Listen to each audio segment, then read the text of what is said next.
Solidarity forever.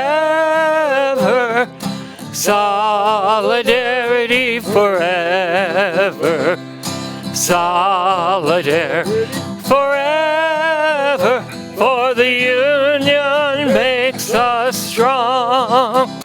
My name is Steve Zeltzer. I'm with the United Front Committee for a Labor Party, and also I produce a show called Work Week here in San Francisco about working people. So today is an International Day of Action for the Bessemer, Alabama Amazon workers. This month they're voting for a union.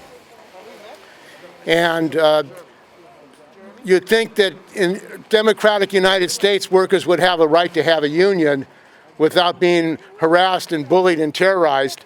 But actually, these workers face an onslaught of union busters. Morgan Lewis, of a law firm that made $2.3 billion. They have an office here in San Francisco fighting unions. The reality is workers don't have democratic rights in this country. And in fact, the workers at Amazon and many other companies, Tesla, really don't have any democratic rights. If they mention union, the company fires them. So we're talking about a terrorist attack on workers in this country, their democratic rights. And we're talking about the biggest billionaire in the world, $182 billion he's worth, who has profited off of this pandemic. So that's what's happened. You know, it seems like the working people have lost their jobs, small business people have lost their jobs in San Francisco, but the billionaires have profited. They're making big bucks, the billionaires, as a result of this pandemic. So what's going on in this country is workers are fed up, and the treatment of these workers at Bessemer is outrageous. I mean, they're treated like robots. They can't go to the bathroom. The bathroom is a long distance away when they get off work. They change their schedules automatically at night by computer. I mean, there's no human interaction. And what they don't have and what they need is a union. And this union fight is a fight for all workers in this country. And we hope that they're successful in their fight. So we say victory to the Bessemer workers. Yes. Victory to the Bessemer workers. Victory to the Bessemer workers. Victory to the Bessemer workers. Victory to the Bessemer workers. So that's why we're out here today to show solidarity with the Bessemer workers and to say the workers also in San Francisco who would like a union at Whole Foods and in many other places in San Francisco, they have a right to have a union. They have a right to have a union, and they need a union. So what we're talking about is not about just only Bessemer, Alabama workers. We're talking about all the working people in this country having the right to have a union, to have decent working conditions, to have health and safety on the job. And we know that at these plants, these Amazon plants, workers have been contaminated because the company, Amazon, does not want to protect the workers. They're disposable. That's how they look at them. So the factories get contaminated, and Amazon refused to let the other workers know. They refused to have proper PPE to do the testing, and yet these workers are suffering, them and their families. And we also know that OSHA, unfortunately, has been called, and they're nowhere to be found, because in California, there are less than 200 OSHA inspectors for 18 million workers. So even though the law says you should be protected, in reality, workers who do have a problem with the COVID are not tested and not protected. And there was just an article in the Sacramento Bee about the Foster Farms factory in Central Valley, where the health department was letting Foster Farms owners know when there was going to be an inspection by OSHA to prevent the proper protection of the workers. So we have corruption. Gavin Newsom, the governor, should be protecting workers in California from COVID, but he has put a hold on a hiring of OSHA inspectors and also protecting the workers, for enforcing these companies, and they have to be forced to protect workers because these companies, all they look at is what? Profit. That's all these companies look at. How they can make another billion, another 100 million, and that's all they care about.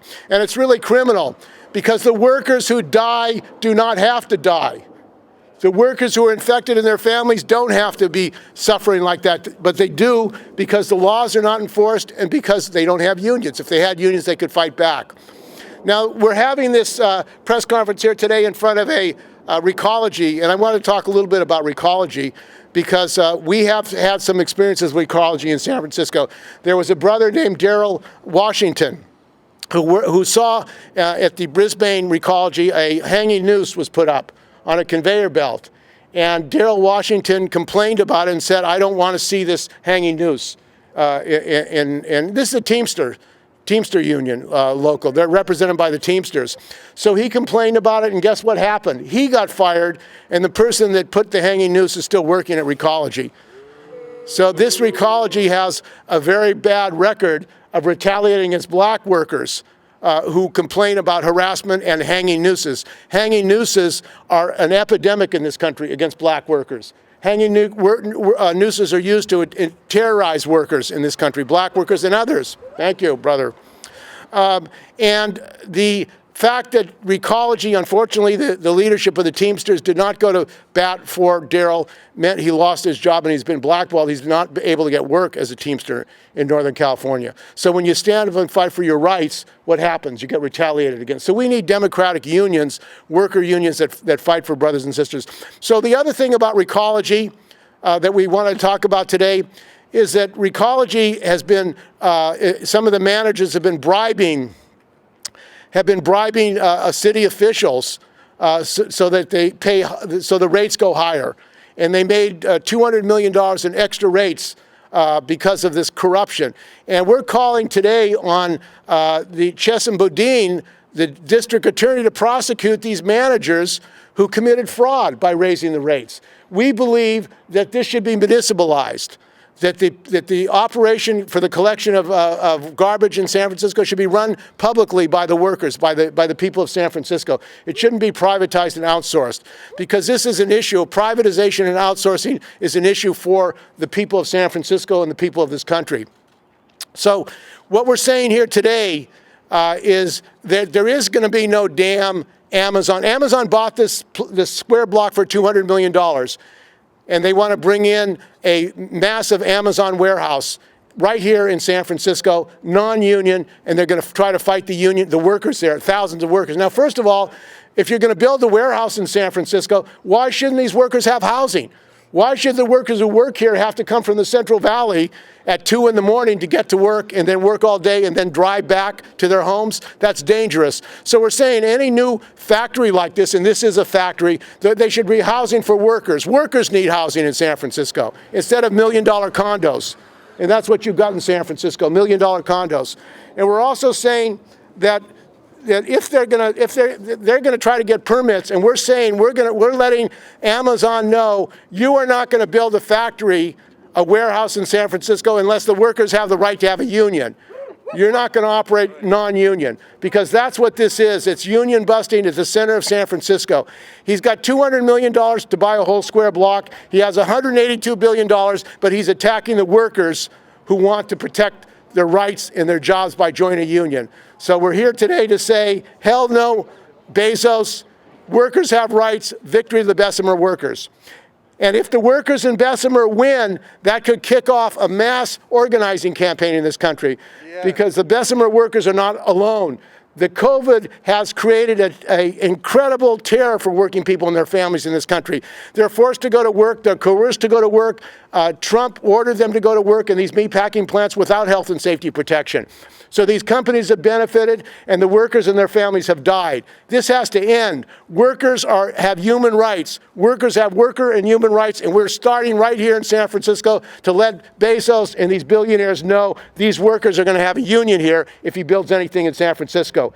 And this is also has to be built union, because Bessemer, yeah, absolutely, it has to build union, because Amazon, when it can, has broken the unions, the building trades unions. They try to build unions. And there's a company called Logis, which is a non-union construction company. And right now they're preparing in the Oakland port of Oakland to build a major logistics warehouse for Amazon. And question is whether we built union. And we know even the port of Oakland tried to hire a non-union company to disassemble these cranes. So here we have a democratically run city, Democratic Party run city, and they're hiring a non-union company to disassemble the cranes, which the longshoremen can do. The longshoremen are quite capable of disassembling the cranes, but they hired a scab-busting, union-busting company to do that. So we're here to say solidarity with the Amazon Bessemer workers. We have your back. San Francisco people have your back. We're going to stand up for the Amazon workers, the Bessemer workers. We're going to fight the racist, systemic racism in this country against black workers. And victory to the Bessemer workers. Victory to the Bessemer workers. Our next speaker is Charles Rackless. He's a OSHA inspector and an activist fighter, and he's also going to be bringing solidarity from the Namibian workers for the Bessemer workers, because this is an international struggle. Welcome, Charles Rackless. Thank you, Steve. My name is Charles Rackless. I'm a public worker, state of California, assigned to Cal OSHA. I won't be speaking on behalf of Cal OSHA. I won't be speaking about Cal OSHA's activities, but I will speak for a moment about how the capitalist class in California and across the country refuses to fund and build robust health and safety organizations to protect workers' interests, workers' rights, and ensure that when a worker has a complaint or an injury, that there are enough inspectors out there to do quality inspections. That's not happening. That's not happening because both the Republicans and the Democrats that run the state of California and every other state in the United States work on behalf of the capitalist class and refuse to put enough inspectors in the field to do the job.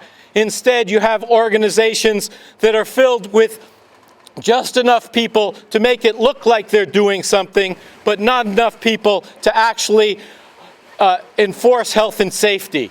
So we understand the capitalist class is not going to enforce health and safety on the job because they like to make things go fast, because they have to extract a profit from the workers. So to enforce health and safety, we need robust workers' organizations. We need rank and file, class struggle caucuses in the trade unions, and in places where there aren't trade unions, we need organizing committees that are based on class struggle, that are going to fight for the interests of the working class. And we need them to be based in building a workers' party that has its eyes on the power of the state. In other words, we need a workers' party that fights for a workers' government. And that all comes together in every struggle that workers take up on behalf of themselves for a simple right of having a union. In Bessemer, a lot of the workers aren't thinking, how am I going to get state power? How am I going to have a workers' party in the United States? They're thinking, how am I going to get my family some health care next week? How am I going to get some food on the table? How am I not going to get evicted? And what we need to do is show that all of these things are connected. How Darryl being assaulted with the threat of a noose in one job site is breaking apart the working class and using racism to separate our organizations and infect our workplaces to break one worker apart from another worker. These are the things that we need to bring to the table and explain so that we can build a united working class struggle for power. So when the workers start to struggle, we look at what kind of program we struggle around. Is it a minimum program to get another dollar or another $15 an hour for a minimum wage, or is it for workers' power and socialism? So we have this dichotomy between the minimum program and the maximum program. And what we need to look at is, what is the transitional program to get from the minimum needs that we need today to a society that actually runs itself based on the interests of the workers, which means a democratically run workplace in every place where the workers own the means of production, not themselves, but as a class. How do we get there? And we say we have to fight for every struggle of the working class for the most basic interests of a union, but not just for a minimum wage that traps us in a new poverty wave of $15. Why aren't all those politicians up there who are saying $15 now for the last 10 years, why aren't they out here? Where are all those union leaders who print out those posters for 15, say they're not here today? Why aren't they? Because they've made their bed with the capitalist class in the Democratic Party, and the working class needs its own party. We don't want to fight for 15. We want to fight for a wage that we set. We want to fight for a sliding scale of wages based on our actual needs, a living wage that's based on our own assessment, not a negotiation with the bosses, but on a real assessment of the advancement of the productivity of the working class year over year for the last 100 years. And we know we're falling behind, and Bezos is making the billions. So we fight for a workers' party that fights for a transitional program, for a sliding scale of wages, for 30 hours work for 40 hours pay, for universal health care. We don't just fight for it here in the United States. We link up our struggle with the Namibian workers who are being oppressed by the Chinese mine owners at the Rossing mine in Namibia. So we will stand in solidarity with them as well and build the international links that it takes to fight for workers' power around the world. Thank you very much. Of struggle. So our next speaker is Jeremy Miller, and he's going to speak about the struggle of the black working class and black people in this country against racism. Jeremy. In solidarity with our southern black workers, in solidarity with the Amazon workers in Bessemer, Alabama. I'm here to read a solidarity statement on behalf of the Black Alliance for Peace. We are a network of radical black organizations that are committed to building an anti-war and anti-imperialist movement in the United States. And I gotta tell you, that ain't gonna happen without working class black people. We stand in solidarity with the Amazon workers. And you know, you can run an argument clearly on the base of class struggle, clearly on the basis of workers' rights, and have enough fodder right there for a solid, legitimate argument to support this unionization push. But let's be very, very clear. It is not accidental that the growth of this current union drive and the focal point of this struggle against the wretched behemoth Amazon is in Alabama. This is clearly a black workers' struggle. The workers in question, this is an 85% black workforce. And this is not accidental. It's not accidental that Amazon decides to set up its warehouses in places like this. We like to talk about labor and management in class struggle, but we don't like to talk about the fact that management began as slave management.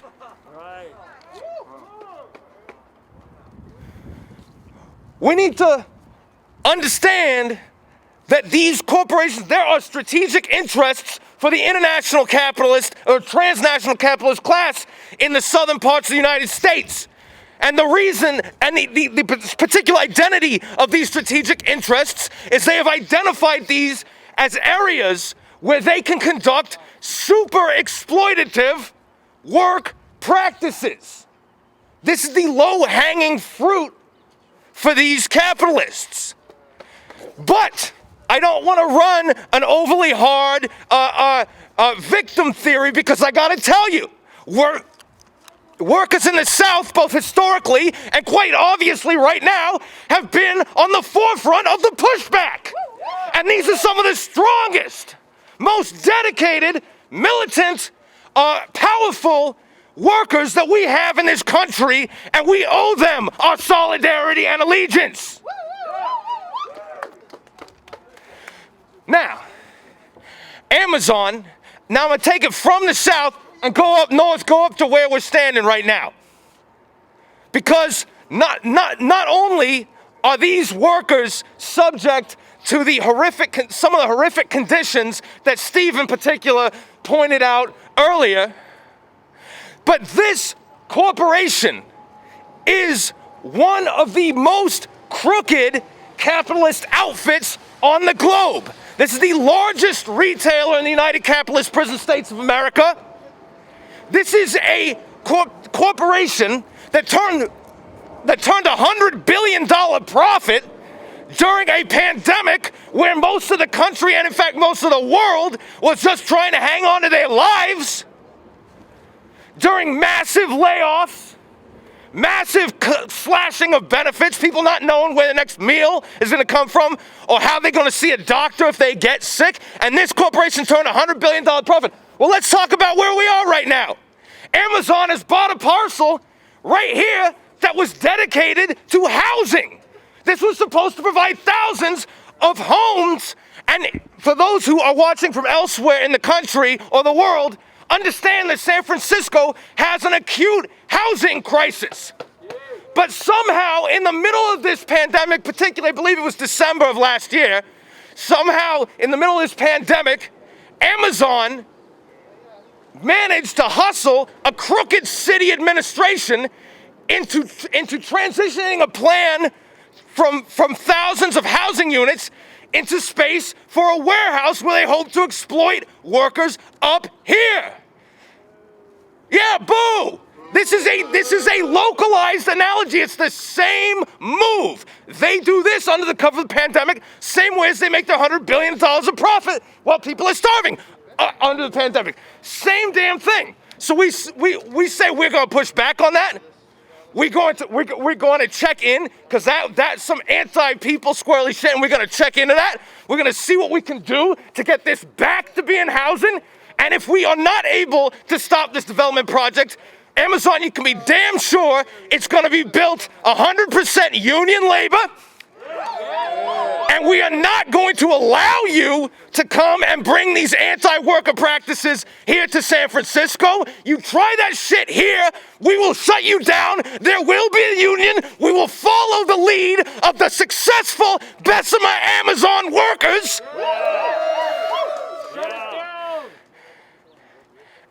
And we're going to turn the page yet again in labor history in the United Capitalist Prison States of America.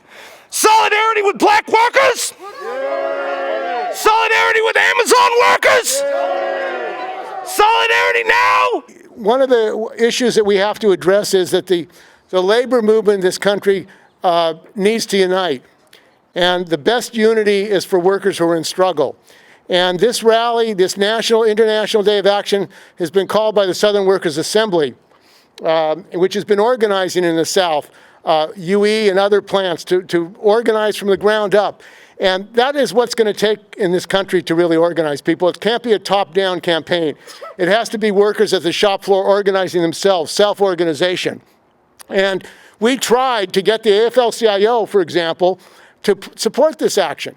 I mean, we're in the middle of an election campaign at Bessemer. This is a way every labor council in the country could have rallies at Whole Foods, at an Amazon operation. We need to rally the entire working class if we're going to win this battle. It is a war.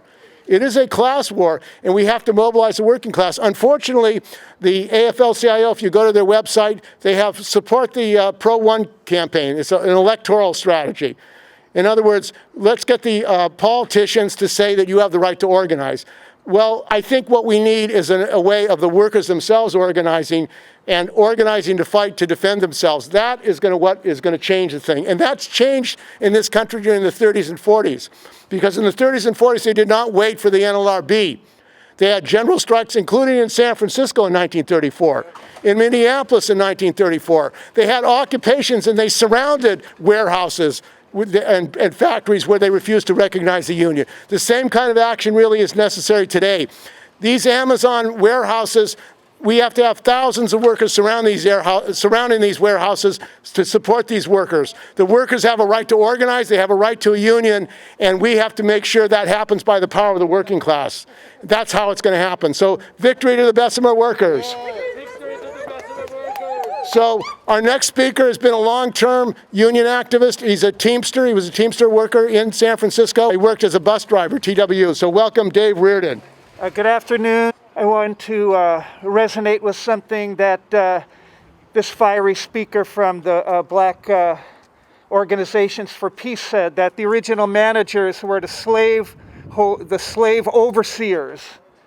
And the original Jeff Bezos was the slave owners, like the founding fathers. And the root of this system in slavery was an imperialist route because the slaves were Africans. They weren't African Americans, they were Africans. I just have a couple of anecdotes. I've been in 3 trade unions. I'm retired from 2, the Teamsters and TWU. Obviously, this was a place the Teamster officials should come and be speaking here right now, and that person's not here. In terms of Jeff Bezos, I think it's incorrect to see it as his wealth. Those billions are capital, socially generated capital that has been privatized. The billionaires are structural parts, nodes, if you will, of the capitalist system. And this is nothing new. Jeff Bezos is very similar to the robber barons who control the railroads or the steel industry. It's the same person.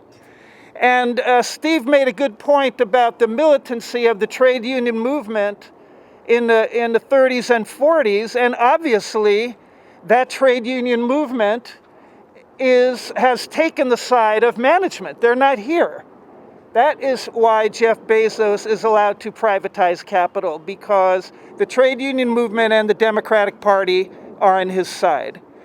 So just 2 more things. One, in terms of workers in the Bessemer, Birmingham area, check out this book by Douglas A. Blockman called Slavery by Another Name, and get some history from there. And that's it. So one of the workers here today and is a home care worker. And you know, there's so many workers in this country who are not able to survive in this country, and especially in San Francisco.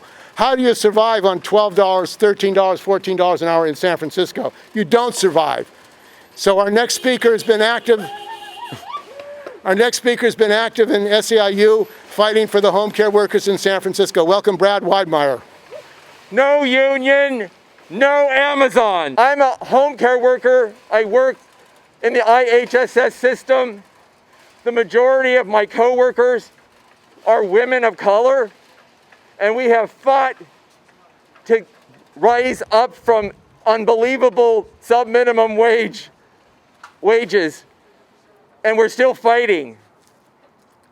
But, you know, we are here to side with workers in the South right now, Bessemer, where the workers are forced to work overtime at the last minute when the majority of the workers they're single mothers, and it's so disruptive, it's so inhumane.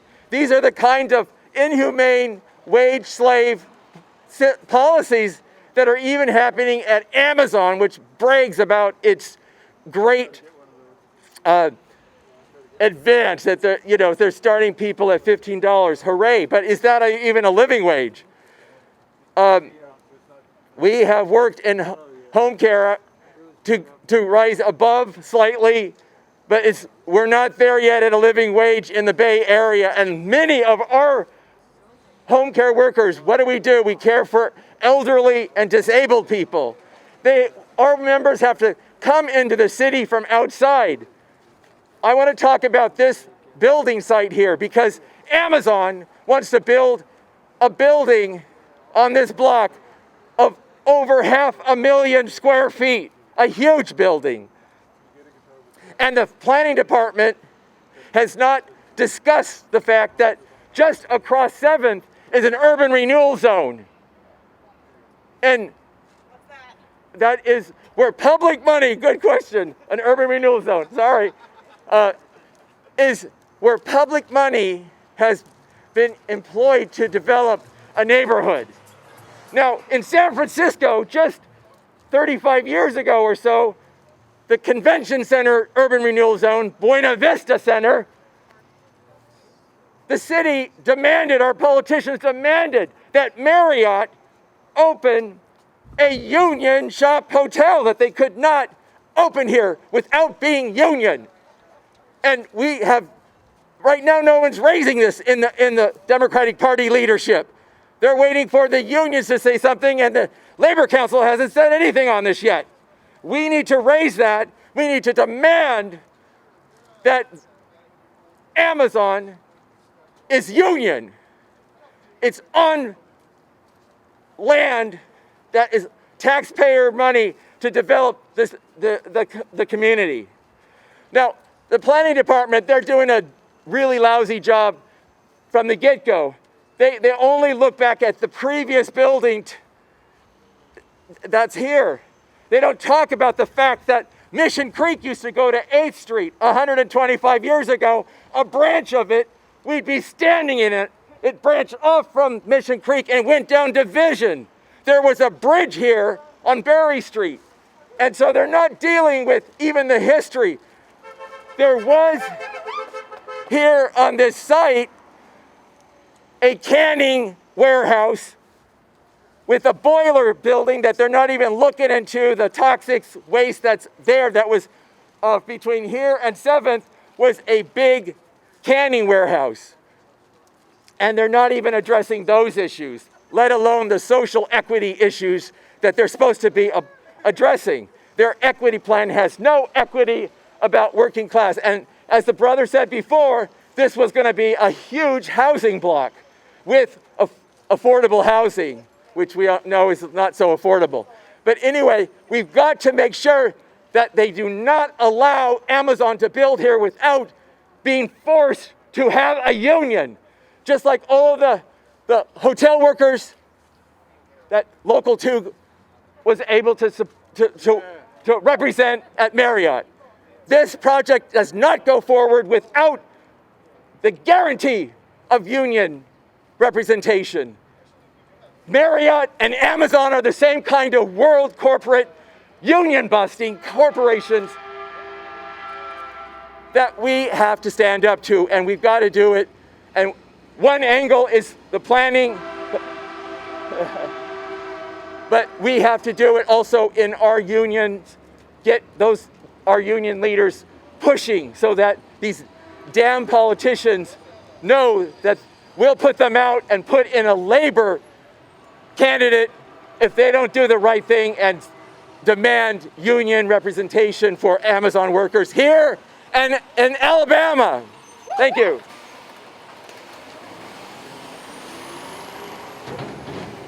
See, this truck that just went in, if you can imagine what this Amazon warehouse will mean for this community here in San Francisco. Thousands of trucks going back and forth all day. How many delivery trucks do you need in San Francisco? I think there are already too many. But the chaos of capitalism really means let's have more trucks on the road. Let's have slave labor wages. That's really what's going on. Because these workers, whether they're truck drivers for FedEx, whether they're truck drivers for Uber, or drivers for Uber, they're not paying living wages. They can't afford to live in San Francisco. They have to commute hundreds and hundreds of miles. So they're suffering, they're sleeping in their cars. This is an outrage for this wealthy country. And we're going to say, hell no, Jeff Bezos, you're not going to get away with this. If he comes here, he should build housing for the workers who work here. They have a right to have living standard housing for themselves. So our next speaker is Judy Greenspan. She's with the Workers' World Party, and she's one of the coordinators of the effort today in Northern California. So welcome, Judy. What's disgusting? What's disgusting? What's disgusting? So I bring you greetings from the Support Alabama Amazon workers movement that is spreading not only across the United States, but around the world. Today, there are going to be 50 events, or actually there's going to be more than 50. There's going to be events in 50 plus cities. In some cities, there are 3 and 4 events, depending on the size of the city, all to support the Alabama Amazon Worker Union Drive, who, as Jeremy said, are up against racist Amazon. This black-led effort, it's a grassroots black-led effort that was really started by the advocacy of the poultry workers in a nearby town who were part of the RWDSU. They got their union to look at Amazon, and then they began to organize. It was not the top echelon of the AFL-CIO that went in and said, oh, we're going to organize these workers. It really was a grassroots, anti-racist, black-led effort that everyone in the country right now, at least our class, working class, are coming forward to support. So in the Bay Area, we've been able to coordinate 3 events. There's this event, the press conference, a very important issue. We do not want this land stolen from the people, from the unhoused, from the people who need it for housing. Although we're going to have to hold the developers accountable for affordable housing in San Francisco and what affordable really means. But we don't want an Amazon center. We don't want another union-busting effort. When the Bessemer workers started organizing, Amazon hired Morgan Lewis. Morgan Lewis is a law firm that has offices in 35 cities around the world. And their mission is to bust union drives. They busted the Patco union. They busted the baseball strike. They've been hired to bust the Fight for 15 effort, which President Biden did a good, made headway busting that drive by taking it out of the stimulus bill. But they also hired them to bust the Amazon workers. And we need to beat back this effort. At 1 o'clock today, there is going to be when we timed it so that you could be here and also come to Oakland at 1 o'clock, we're going to do a car caravan that is starting at Lake Merritt BART parking lot, which is 8th and Oak. It's about 2 blocks from the museum, from the California Museum. And we're going to drive to a couple of Amazon hubs, Whole Foods. We're going to hold a little rally. We're going to stop the cars, hold a rally in front of Whole Foods Oakland. And then we're going to go around the lake where there are a lot of people. There's a lot of working people today, I'm sure, who are picnicking and out at the lake, despite the attempts of Libby Schaaf to gentrify the area. And then we will end up at Snow Park. And that's 19th and Harrison at 2:30. There'll be a rally with speakers and hopefully some music. And we want to invite you to participate. But more than that, we want to invite you to get involved in this movement to support the Alabama Amazon workers. We have a unified committee in the Bay Area called the Support Alabama Amazon Workers Bay Area. We have a Facebook page. We meet on Sunday nights. Some of you have been to the meetings. We meet at Sunday nights at 6 o'clock. We want to invite everyone to get involved. This effort will extend way past the union vote. The union vote is coming to an end on March 29th, and workers will have until the 30th, I think, to get their ballot in. We don't know. I think that the counting will be disputed. It will go on for a long time. But regardless, I believe that this struggle has lit a flame underneath all workers around this country who are fighting for a union, because we know every worker needs a union. And this country only has 9% of the working class is organized into unions. And the unions, most of the unions won't even touch the workplaces that so desperately need to be organized. Target, Walmart, Amazon, McDonald's, all the fast food places. But if the Bessemer, Alabama workers, I believe, even if they don't succeed, and I think they will, but even if they don't, I think that this has already inspired so many workers. You know, the union, I just read, the union has gotten over 1,000 phone calls from Amazon workers around the country saying, can we be next? So, and that's what we need, and we have to continue to figure out a way to support not only the Amazon workers, but the gig workers who got screwed with Proposition 22, right? That all the low-paid workers, all the service workers, the IHSS workers, everyone who is fighting for a living wage. Jeff Bezos makes $35 million an hour. An hour. Yes. And he's pointing to the Amazon workers and saying, oh, look, I give them $15 an hour. Isn't that great? We know nobody can live on $15 an hour. Anyway, all power to to the Alabama Amazon workers. Victory to Amazon, organize the South, and we will win. Thank you, Judy.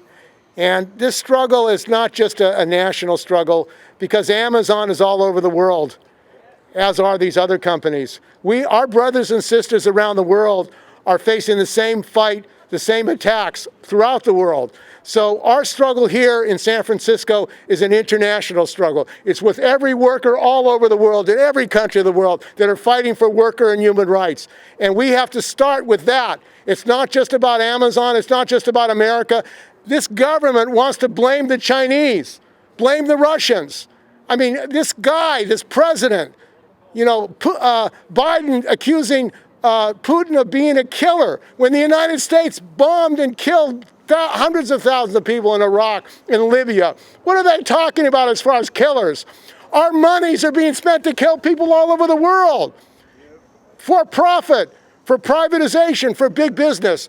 Our next speaker is Ali. He's with the United Front Committee for a Labor Party. Welcome, Ali. Ready to fight? Damn right. Ready to fight? Damn right. Ready to fight? Damn right. Thank you, comrades. I would like to read you some solidarity statements we received internationally from France, from Turkey, from Argentina, and from Namibia. All right, here we go. This is from Turkey. Dear comrades, militants of the UFCLP informed us about the heroic struggle of Amazon workers against the capitalist tyranny reigning supreme in the warehouses and other workplaces of this company. As the revolutionary workers of Turkey, we cannot help but see a direct link between our struggle against despotism in Turkey and your fight against capitalist despotism. As our own experience shows, the most effective arm against the union busting of Bezos and his likes is the strike. We wish you the best success in this just fight of yours. Workers of the world, unite! This is from Revolutionary Workers' Party of Turkey, DIP. Our second message is from France. It's from ROR,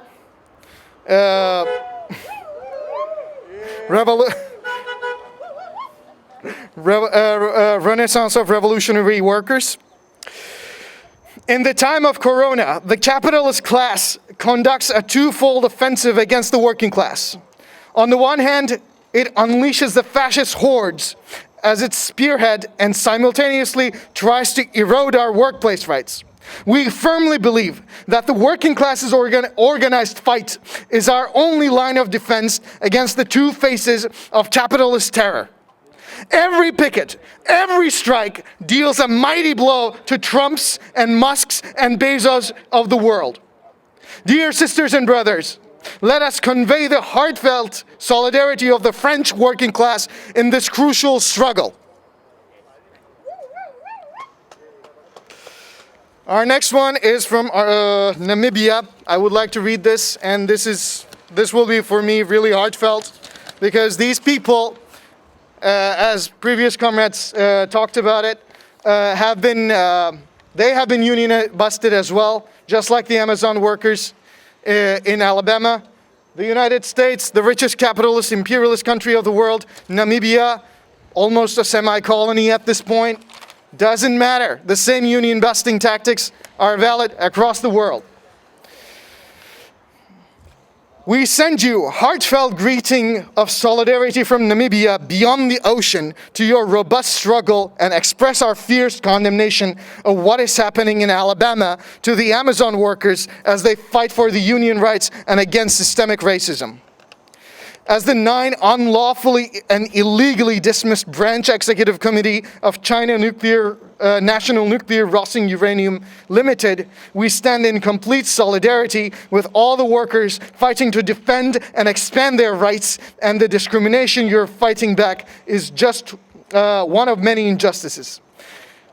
It's a blatant example persecution. The management had no right to dismiss us. They claim we acted as union executives, yet they dismissed us in our individual capacities, and they plotted and formed special relationships with our regional leaders of the Mine Workers Union of Namibia and the General Secretary of Mine Workers Union of Namibia. We were dismissed on the 29th of September 22, and up to date, the Mine Workers Union of Namibia's National Executive Committee and regional committees did not challenge or condemn the company's actions, and neither did they express any solidarity with us. We firmly believe that the only way to achieve unity as working class and be liberated once and for all is by strengthening the power of workers' movements and unity across the world, a task that we are apportioned to fight. We call on all the workers and comrades to stand with our comrades of Bessemer, Alabama, Amazon workers in solidarity and condemn any employer or individuals that violates workers' rights globally. The challenges faced by the Amazon workers are of grave concern. Hence, we call on all the Amazon workers to vote for a union to address their plight and free them from the modern imperialist enslavement. A people united shall never be defeated. The union will always advocate for fairness, equal treatment, and justice for all, and remember that victory is certain if we all unite and stop this vicious capitalist masters. In solidarity, the 9 unlawfully dismissed Branch Executive Committee of China National Nuclear Corporation, Rossing Branch Limited. Namibia Mine Workers Union, Rossing Branch Secretary George Martin. International Labor Solidarity Committee for the Namibian miners. And one last one from Argentina. Right now in Argentina, some of our comrades are facing persecution by the Argentinian government because they have been squatting land because they can't make rent, they can't make ends meet, and right now because they have been defending their right to housing, they are criminally persecuted.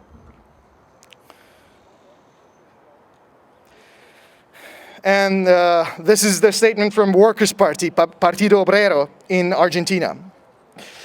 The Partido Obrero of Argentina expresses its support and solidarity with workers, promoting the formation of a union among Amazon employees in Alabama, and with demonstrations and pickets across the United States, which are organizing in this sense. This union vote is the most visible expression of a long process of organization against the increase in exploitation on the labor force, which made the 2019-2020 period have the highest rate of labor conflicts in many decades. In Argentina, the fight against low wages and bosses not responding union contracts conditions is also of utmost importance. We have been promoting the organization of massive sectors of youths working under the poverty line for delivery apps. Hundreds of young workers have organized national strikes and coordinated international actions demanding to be recognized as full employees and have salaries that can sustain their families' living conditions. In 2010, our party comrade Mariano Ferreira was gunned down by gunmen in employment of bosses and pro-government unions who make their profits on poor working conditions of outsourced labor and ambushed a demonstration of railway workers supported by the PO. His face has become a symbol of these struggles in our country and abroad. It is from this experience and commitment in the class struggle that we support efforts in Amazon and other huge corporations that have multiplied their profits under the same pandemic and capitalist crisis which has led millions of workers to poverty.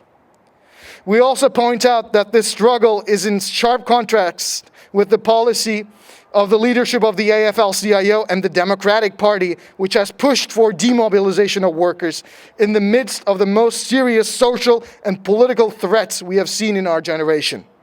This strategy can only lead to defeat and the emboldening of the far right.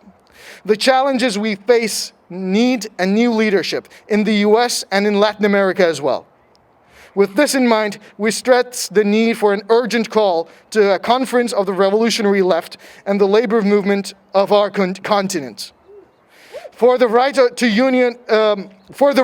union organization and proper labor conditions in Amazon. for a united front campaign to end shameful conditions in all gig economy.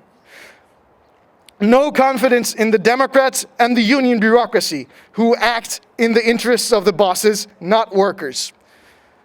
Workers' Party in Argentina. Thank you very much, comrades. Ready to fight? They're ready to fight? Ready to fight? Ready to fight? Union is behind us, we shall not be moved. The union is behind us, we shall not be moved, just like a tree that's planted by the waters.